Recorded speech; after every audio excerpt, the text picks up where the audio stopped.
Alex, Peak Performance Reviews. Welcome to another vlog. I am here on another different one as well. So I've been asking my subscribers to give me some things that they may want me to do. And I had a really good suggestion from GDC HD. Thank you very much for your suggestion. And I thought, to be honest with you, I've seen other people do this and I think it's a brilliant idea. My car history. So I'm just going to tell you really quickly. I thought my car history, because someone asked me this on one of my Insta stories, they said, how many cars have you owned from obviously when you first started driving? And I said 15. I've actually owned 20. So without further ado, I'm going to give you my car history from start to current. So, from the very first time I started driving to my current. So my first car was a Ford Fiesta Zetec S. It's a Mark IV. I thought it was a really lovely looking car, and obviously I was only 17 years of age, which obviously weren't that long ago because I'm only 21, of course. But no, it's a green. It looked like a British racing green, but I've tried to do some research and I think it's called either juiced green or Pacific green. If anyone's good on old Fords, I think it was a 96, 97 Ford. What was that green? It was like a British racing green. But yeah, it was a lovely car. So it was a Zetec S. It had, so because it was the S, it was like ever so slightly sporty. It had these 4-spoke alloys. And they did look nice at the time, chunky 4-spoke alloys. With also the interior had slightly like a minute bucket seat and white dials, so it looked really sporty at the time. And they had 75 horsepower, and back then it felt like, quite a rocket ship. I remember other friends having 50, 60 horsepower cars, and I had this 75 horsepower Zetec S that I thought could beat anything, because I used to race, everything at the lights and more on the roll. I'd guess when I needed to put my foot down and draft the car in front of me, and I'd be like beating cars that had 200 horsepower, and obviously I weren't beating them, but I thought I was. But yeah, that was a really nice car. I loved that. That was a great car. Really nice handling. Same chassis as a KA actually, isn't it? So Fiesta, always a great handling car from even back then. Brilliant handling car, brilliant fun car. That was my first car. I then went on to owning something a little bit bigger and a little bit faster. I had a black Ford Focus Zetec S, and it was a 130 horsepower 1.8 Zetec engine, and I modified it. And I haven't got a picture. I'm really gutted. I'm going to put pictures of the ones that I do have pictures of. I basically started to model it on something I was obsessed with, and that was the Mark I Focus RS. I was into the rally kind of championship at that time, and I remember the blue, Mark I Focus RS looked so good. And I really always liked those flat 5 spoke alloys. And back then, I can't remember what manufacturer it was, but they did these alloys that looked exactly like them. So I went for those. And I've done lots of little details, things like clear indicators on the front, clear side repeaters on the sides. But I was actually a good modifier back then, because people were starting to do the old Lexus lights on the rear of all these cars, and these, I can't remember what they're called, Moretti lights on the front with the multiple the eyes that look like a bloody tarantula, and they bloody looked awful. But I always made mine look modified, but really quite tasteful, and in the black as well, rather than it being in the blue like the Focus Mark I Focus RS. It was different, so it was really cool. Back then you did see a few more Mark I Focus RSs, but now you don't see them so much on the road. But back then, seeing a black, what looked like a Focus RS was really cool. I'd done obviously induction kit, suspension, and a few other little bits. I think it was super chipped at the time as well. So it's intake, exhaust, super chip, and it made about 150 horsepower. Back then it was 130 horsepower originally, and I took it up to 150 horsepower. It was a really quick car. Again, Focus Mark I chassis was amazing. It was the first car that had a really sophisticated double McPherson strut suspension setup, and it had just really game-changing handling. Fords were always good at the handling game and always knew how to make a car really handle. But I remember the Mark I Focus RS getting so much press for how well it handled, and it was a machine. It was so good.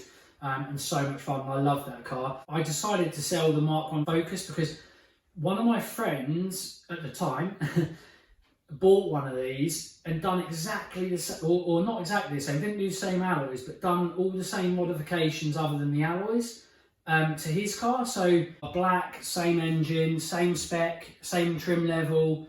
And I was like, I can't have the same person having the same car. So literally within a month, I sold my car because I just didn't like someone having the same car as me, or virtually the same as me. And probably slowly fell out after that. And weirdly, but genuinely, I know it sounds extreme, but he was one of them people that kind of was a friend but wasn't as such. So that was the nail in the coffin.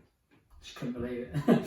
But on to my next car. So my first really quick car, I'd say, was a black Nighthawk Black EP3 Honda Civic Type-R. I'd fallen in love, and during the time I had my Focus, I was loving black cars at that time, apart from the swirl marks and cleaning them, bloody hell. I really wanted a Nighthawk Black EP3 Civic Type-R. The reason I wanted a black one is because I remember dreaming about wanting a Civic Type-R. I remember when they come out, they said that you know, they were developed on the Nürburgring and the times they were doing, and I remember going to a dealer and wanting one, saving up enough money for them for one, and also probably having a small bank loan, I can't remember, to get one. And I went down to the dealership and I asked for a brochure, and the dealership gave me a brochure, and I remember the brochure having a Nighthawk Black Civic Type-R in an EP3 in the brochure, and it was a dedicated brochure to the EP3, and it just looked amazing. I remember him saying about the zero shut lines and the shut lines of this car, and it just looked like a little rocket ship at the time. And then I went somewhere and drove one, and this bloke was crazy. He took me out for a test drive in one. It was a Milano Red. And it was slightly modified, and it was he drove like a nutcase. I thought I was going to die, and I weren't actually impressed, because I was, in the sense of, I thought I was going to die. I was like, you ain't impressing me, you're trying to kill me, mate, just slow down. So I told him to slow down. I went out on it myself, didn't drive it nearly as fast as he did, because I just thought, what a nutter at the time. And I drove it, and I was so impressed. Just the gearbox was beautiful, the chassis was so stiff at the time, and there was something so special about the EP3. The revs, you know, nearly 9,000 RPM rev range, a red line, and it just was special. And I knew I wanted one. I still wanted to get a Nighthawk Black one, so I searched, ended up finding one down the road about 14 miles. And ended up going to look at it and buying it. And it had a lot of history, that one. It was, I think it was Winston Churchill's great granddaughter's car. So a bit of a claim to fame, nothing really much, because she weren't necessarily famous, but they was kind of a quite wealthy background family. And so it was one owner, low mileage, and I crashed it. I crashed it after having it for, I think 2-3 months, so not good. But it was beautiful, I loved it. And I crashed it, so in this tonking, steaming down rain, I just got this horrible, on a compression, I got this horrible lift off oversteer. And back then, probably hadn't driven enough fast cars in those conditions, and just, it was the first time I ever had that. Never had my race experience, never had as much experience as I do now, and I just got a lift off oversteer, and the car just started to do a kind of tank slapper, and then rotated, took out 6-7 fence posts, concrete ones, and a load of fencing, and yeah, I was lucky. There was part of the car that was caved in, and if someone was sitting in that area, I think game over. Big crash. And then 3 weeks later, I bought another Civic Type-R and modified it to 336 horsepower. So yeah, I got my payout, got my check payout, and then actually the next one, which was a Milano Red, because I then really fancied the Milano Red one, I modified to 336 horsepower.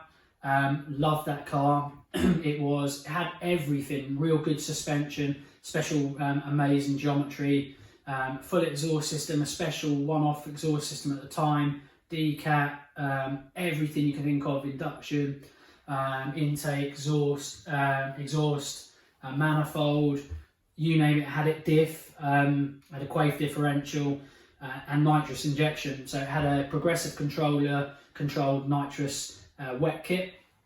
That was so much fun. I remember having the progressive controller and learning how to kind of dial in the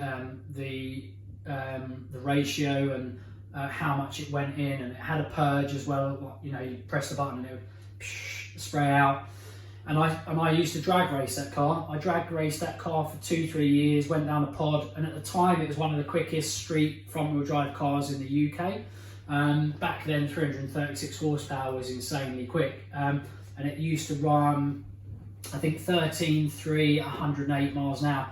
Back then that was seriously fast. It's still fast to this day, but it's obviously not as fast as, you know, crazy hyper hatches now, but very quick car back then. Loved that. kept it for quite a while. Had it about 3 years. Didn't necessarily want to get rid of it, but the other car I had a hankering for, which was actually my dream car before I could even drive.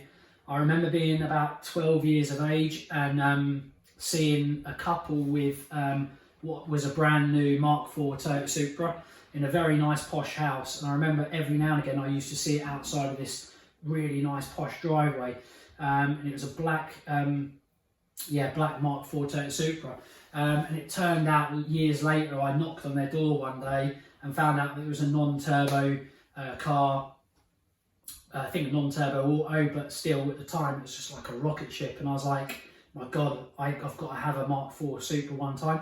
And I remember when I was kind of 2021 and I looked at them and they were like 50, like 45 to 50 kind of K mark, and when they were spec'd up. So I was like, whoa, that's a dream. To me back then it was like, oh, that's a dream car. And you don't think of it ever depreciating. But I thought to myself, if they do and they go down to a price of where I can afford one, I'll go for one. And just as I had my Civic Type-R, towards the end of when I was with my Type-R, which was when it was 336 horsepower and I had it for 3 years, I wanted to push the boundaries of that car. So I started toying with supercharging and turbocharging, and ended up deciding that I was going to go turbocharged. Looked at kits, and there was a lot of money to kind of take it up to that level because you needed to forge, maybe change the gearbox. So it was, you know, probably had to throw in 10 to 15,000 pounds, in my opinion, of modifications to get it to where I wanted it to be. And I was like, 10 to 15,000, can I justify that on this, you know, Honda Civic Type-R, which was never designed for these, you know, 500 horsepower, 600 horsepower power levels. So I was like, what would take me to that level that I want to, that's the next level? And I was like, my dream car, my Supra, let's go and have a look. And I remember at the time they were kind of between 13, maybe less for the NA ones, but I always wanted the turbo 60. So between 13 and 24,000 pounds. And then I found a really nice one for, I think it was 19,000 pounds. And I had around 20,000 pounds to spend, maybe a little bit more. And I was looking at a Honda NSX, a Mazda RX-7, a Nissan 350Z at the time, but I would have had to modify that. So I was looking at turbochargers straight away, but they were really big money. I'm well pleased I didn't go for that route. Yeah, Honda NSX, RX-7. The Skyline was never on my mind because I've always loved them, but I've always liked them, should I say, but never loved them. I don't know why. I think because I've always been Supra. My kind of Godzilla, or my big dream car was the Supra, and you were always either Skyline or Supra, and I was always Supra. I just preferred the look of the car a lot more, and I always preferred the driver focused edge of a rear wheel drive car anyway. Not that I've driven loads, especially at that point, but I drove a load of cars, and I drove the NSX, I drove the RX-7, and thankfully I drove really good examples of Supras that had non-tied suspension and bushes, and I actually realised how good they handled, and no one, in my opinion, realised how good they handled. And I drove all those other cars that were meant to be amazing, and I looked at kind of research from the States, and I remember seeing an old Top Gear review, And then I was studying, and there was actually records being broken with Supras, and people didn't realise at the time, because they were always like, oh, the RX-7 was so much lighter, and the NSX was lighter, and developed by Senna. But I drove all of them, and I just preferred the feel of the Supra, and the look for me was always, I preferred the Supra. So the Supra was my dream car. So I ended up buying that, and I bought a turbo one. It had a stock twin turbo setup on it, so it was a JDM one, so it was a JDM RZS, really nice example rare version, which had obviously the JDM version was lighter, but it had shitter brakes, the real underpowered brakes for how powerful the car was. And the car that I bought had 380 horsepower with dyno proof, and it had really boosted 1.6 bar or 1.8 bar, I think, on the ceramic turbos, which could never take that power. Blew a set of them, I think, a month after having the ceramic turbos. Thankfully didn't go into the engine. And then I bought another set of ceramic turbos, stock turbos, so hard to find, quite expensive. Blew them, put a third set on, and I owned it for a little bit of time, and I thought, do you know what, I'm going to turn down the boost. Managed to turn down the boost, or bought a restrictor ring, which lowered the boost, weirdly, don't ask me. And I then decided that I'm going to keep it as is, and then sell the turbos before they grenade, and not go hybrid turbos or twin turbos. And I decided to go single turbo. Bought a big single turbo and all the kind of engine ancillary equipment, and built the motor, and went a big single on a GT40 R turbo. The car made around 600 horsepower. Slowly but surely I'd modified that car, run a different turbocharger, made it about 690, and then I put it on the lattice turbo, which I'm just running now, or was running, and that was running 888 bhp. And we're now doing even more to that. If you want to look at any videos on my Mark IV Supra, ping up there. But swiftly going on, because I don't want to carry on going on too much about that. While I had the Supra, I then bought a house. When I bought a house, I had no money, so I had to get to work. I couldn't take the Supra, so I literally wanted to buy a little shitter or something that would get me around. So I ended up buying the cheapest car I could find on Auto Trader, and it was a Rover 213. It was like a faded blue Rover 213, and I bought it literally for, it was like scrap money, basically. I think the company just gave it away to me for what would have been scrap money. And it ran. It had an MOT on it for two months. It ran, and I knew that I needed to own that car for a year, maybe, while I had a certain job and where I was. Build myself back up financially after having the hit of buying a house. So I owned that car and really enjoyed it. It was a carb-fed car that basically had to pull the choke in. But it started, first time, nearly every time it drove through Fords. And it kept me going for about a year and a half, and then I eventually sold it to a friend for, I think, a little bit more money than I bought it for, but it was brilliant.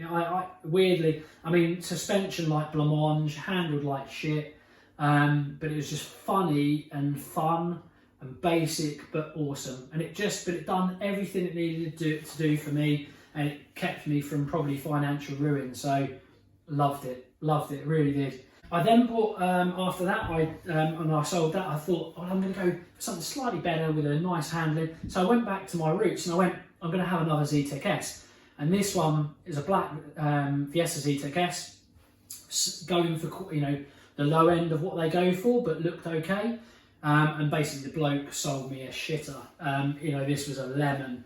I test drove it, and you wouldn't necessarily have known, but because there weren't an abundance of smoke. Maybe, I don't know what they did, but this bloke stitched me up big time. Bought it from fairly local, and it used nearly as much oil as it did fuel. I remember I used to commute to where I worked, 40 miles away, and I'd probably use 1.5 litres to 2 litres in a day. So I was buying like £8 or £10 Halford Zone, basic oil, and buy the bucket load 5 litres, and it was awful. It was a double-edged sword that was, really not working for me. So I had to get rid of that probably after about 3, 4, 5 months. I tried to rebuild the motor, Rebuilt a lot of the head, and it didn't seem to do anything. I think the car was just dying really. Probably the bores were fucked, I don't know, warped, you know, scored, messed up. But we had enough. We ended up selling it on eBay to a guy that buys and sells broken Fiestas, and he bought it for roughly, again, what I paid for it. And I told him about the problems, and he was okay with it. But yeah, happy days. But yeah, so didn't stitch anyone up there. They knew about it and they were happy with it. But they probably knew exactly what it was, probably rebuilt the motor or had a different motor for it and sorted it out, sold it for maybe a profit still. But you know, there you go. I sold that obviously just because it was shit basically. I then went on to an Ibiza TDI FR. Again, I wanted something a little bit better that I could tune and be a bit naughty with. It was like a gunmetal grey. I've got a picture of that, so I'll show you it now. Is a PD 130 engine, which is a 130 horsepower turbo diesel injection engine, so had a decent sized turbo on there, and you could remap them. So I put an intake and a catback exhaust on it, and then remapped it, and it had you could take it up to 190 horsepower, but it started popping off these stupid plastic retained clip-on boost hoses, and it was then starting to cause me havoc after a year of owning that. It was a great car, handled quite nicely, decent. Took it out on track a couple of times. It's reasonable, fairly soft suspension, but still handled reasonably well with a good set of tyres on it.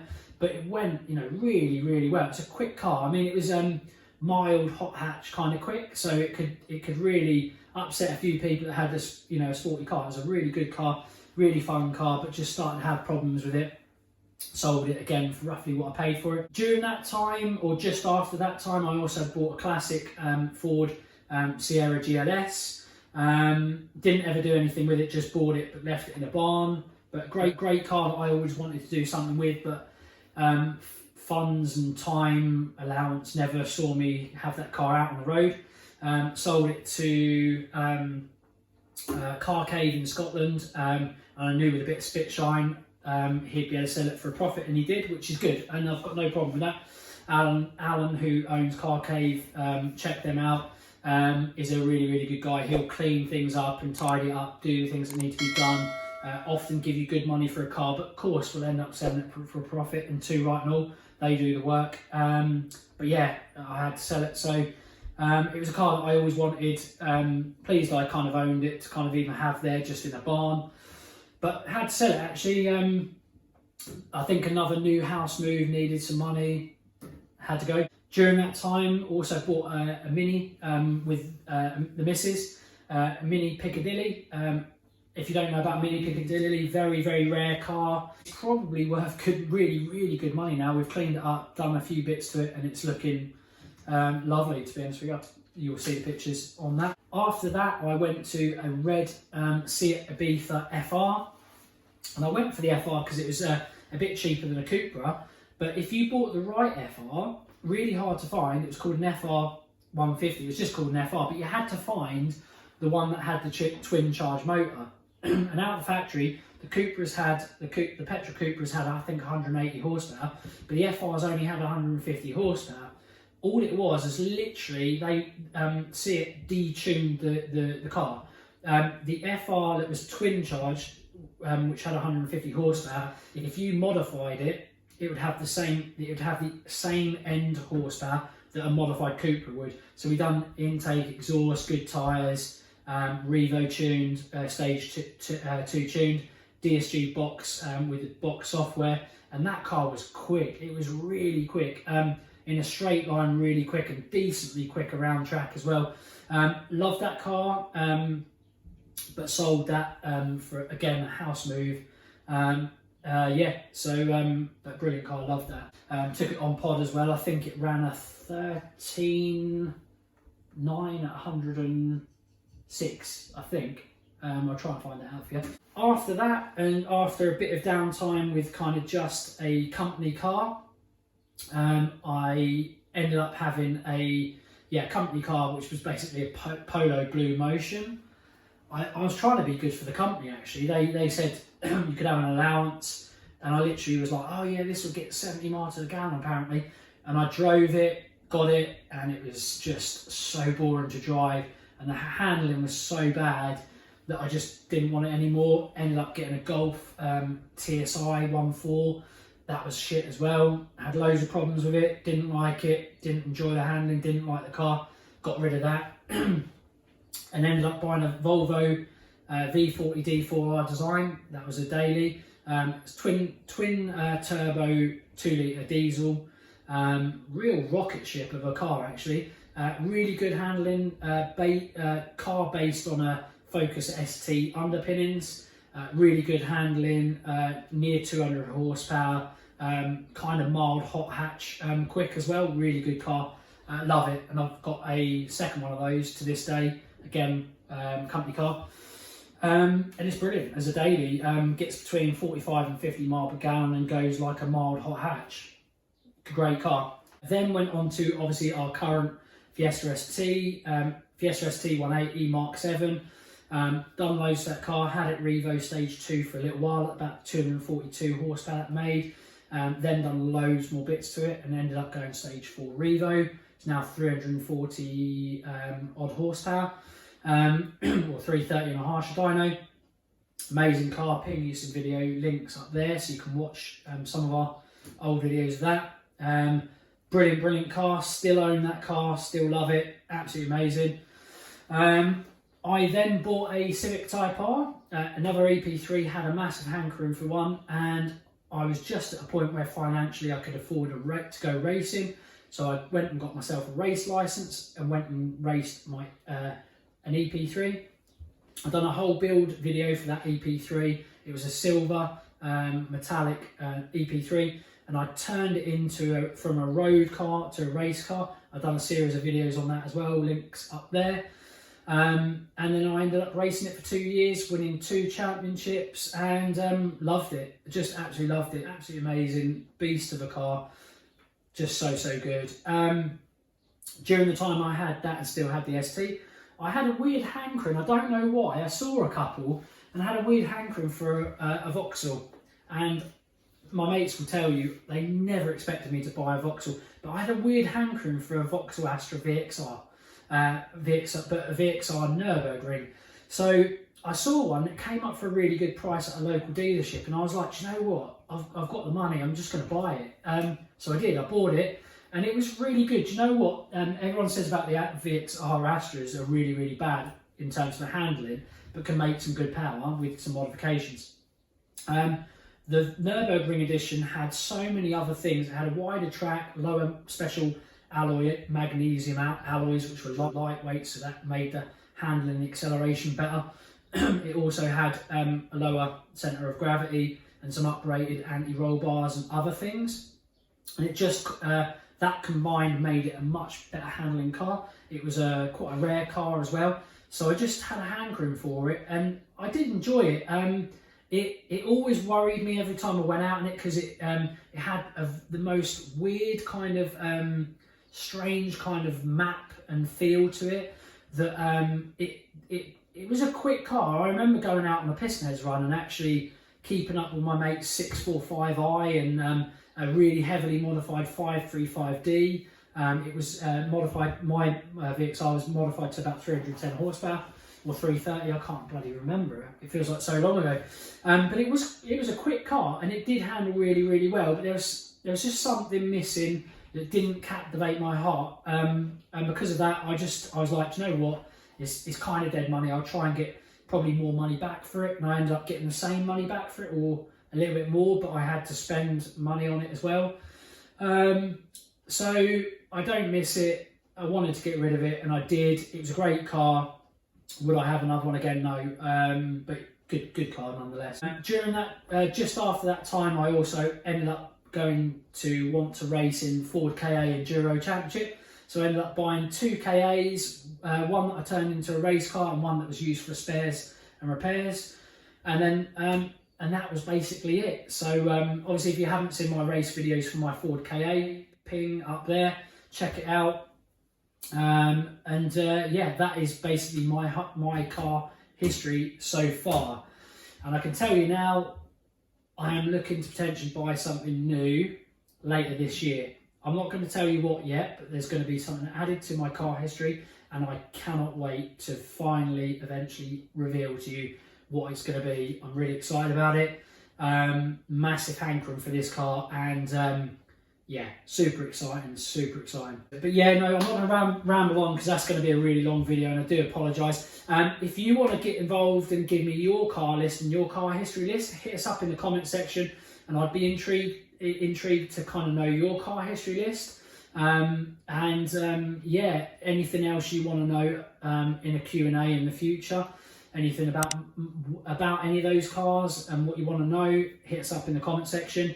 And yeah, thanks for watching, guys. As always, like, share, comment and subscribe, and we'll see you again on the next one. Bye for now.